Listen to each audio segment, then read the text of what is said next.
Président d'arrondissement de la baie. Il s'agit bien sûr de M. François Tremblay.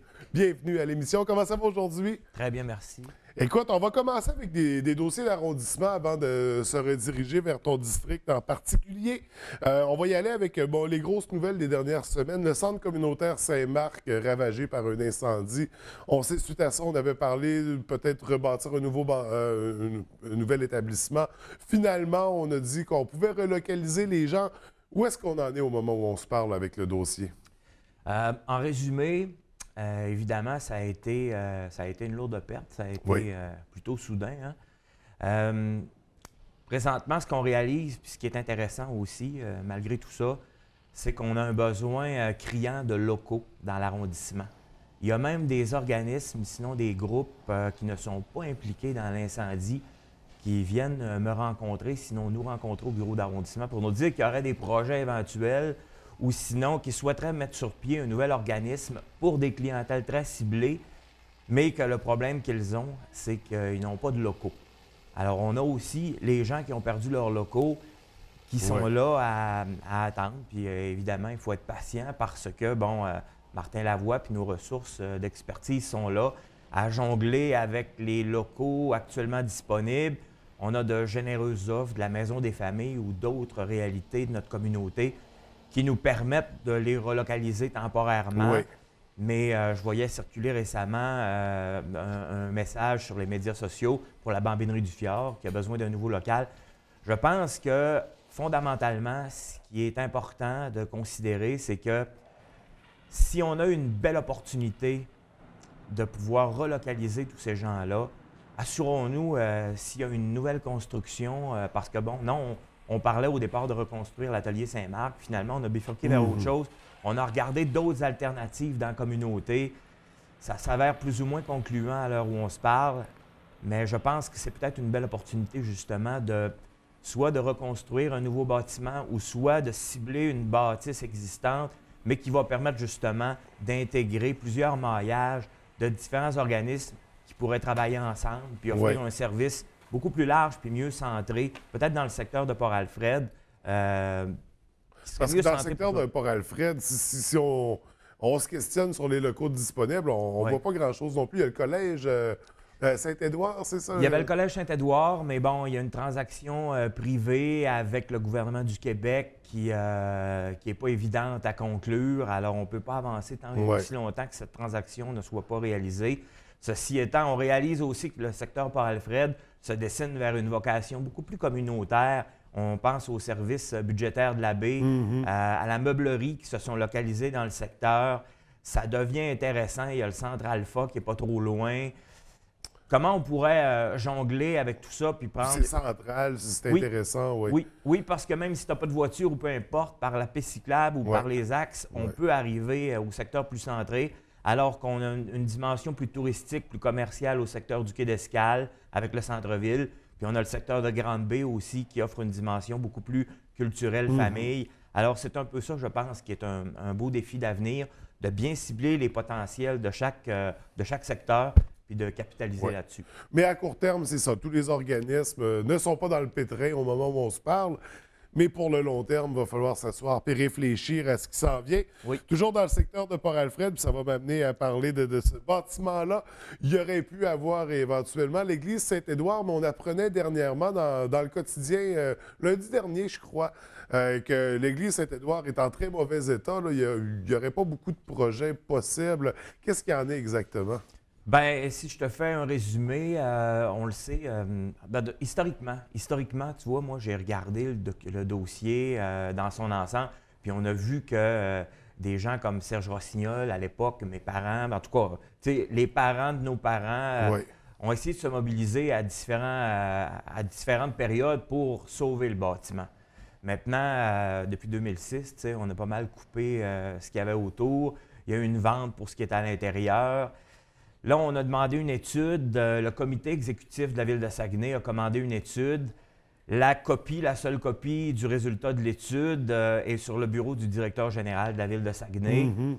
Ce qu'on va organiser très prochainement, c'est une rencontre publique où on va permettre architectes et ingénieurs qui ont travaillé sur l'étude en question de le faire publiquement il va y avoir une présentation de l'étude, puis on va permettre aux gens de venir poser des questions.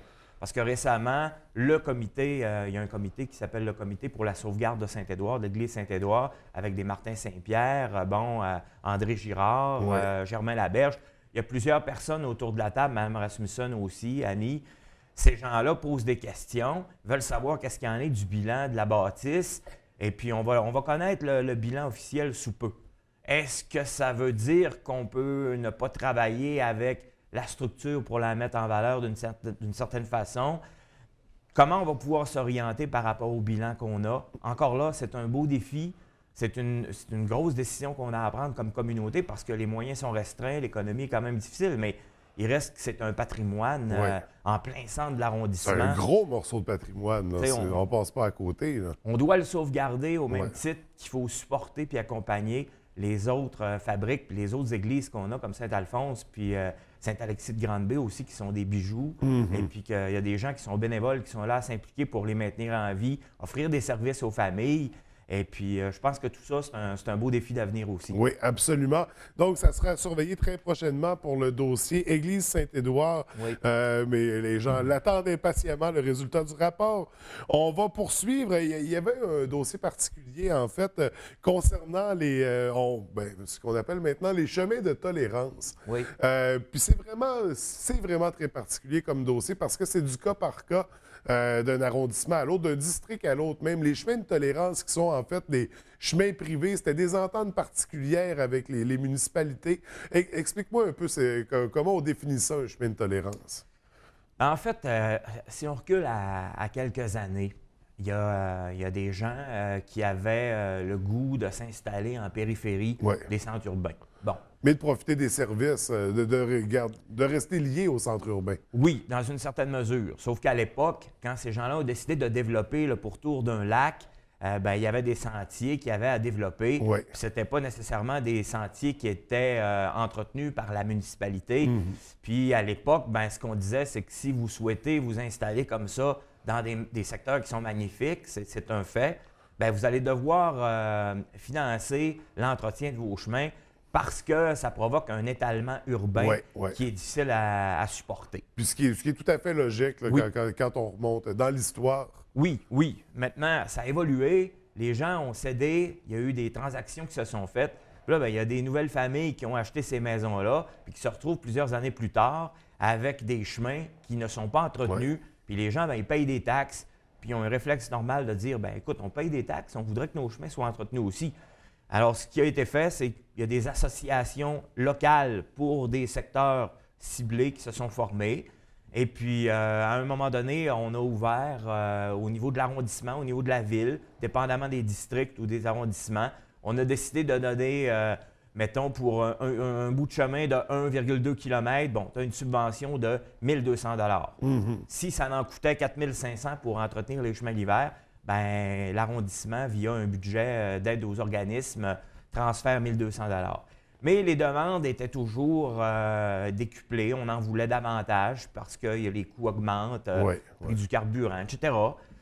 Puis là, on s'est mis à réfléchir à tout ça. Puis moi, en tout cas, en début de mandat, quand on venait me solliciter, j'ai décidé de mettre un frein, puis d'écrire à ces gens-là, puis de leur dire, écoutez, il y a une réflexion qui a été amorcée. Puis l'aboutissement de la réflexion, ça a été finalement d'identifier des critères précis et de permettre à ces chemins de tolérance-là, dans des zones plus privées, d'obtenir davantage d'aide. Autrement dit, la municipalité a dit, si votre chemin d'accès a 3,2 mètres de largeur et puis qu'il y a une boucle à la fin du chemin pour que la machinerie puisse se tourner, ou sinon que ça soit octroyé à des sous-contractants locaux de votre secteur parce que ce n'est pas assez large, on va le prendre à notre charge. Alors, ça a fait le bonheur de bien du monde, parce que si je parle de mon district, ça a été très positif. Il n'y a pas eu de commentaires trop négatifs. Il y a même des gens qui avaient des chemins de tolérance qui ont préféré demeurer indépendants puis s'organiser par eux-mêmes. On a donné 2 ans au niveau de la ville pour que ceux qui souhaitaient s'arrimer aux critères de base puissent le faire avec des travaux à leurs frais. Puis c'est ce qui s'est fait aussi. Ça a été du cas par cas. Effectivement, si je prends le sentier du Petit Patelin dans le chemin de la Batture, eux n'étaient pas conformes, mais on leur a permis de le faire. Puis il y a un ingénieur qui s'appelle Jean-François Martin qui fait un travail remarquable dans le dossier avec l'arrondissement. Il se déplace, il va prendre les mesures avec des techniciens, puis il accompagne les gens jusqu'à ce qu'ils puissent se conformer. Et puis, la Ville récupère l'entretien des chemins, hiver comme été aussi. Mais évidemment, comme tu dis, dépendamment des arrondissements puis des secteurs, il y a des endroits où c'est plus problématique, c'est plus considérable, c'est plus coûteux. Alors, on y va en cas par cas, puis on essaie vraiment d'accommoder au mieux les gens. Mais dans le cas du district 19, ça fait plus d'heureux que de mécontents. On est bien satisfait de tout ça. Oui. J'ai des trucs, des questions concernant le district 19, mais là, on me fait signe qu'on n'a plus beaucoup de temps. Ce qu'on va faire, on va prendre une courte pause et on poursuit tout de suite au retour. Merci. Ça te va? Yes. Oui.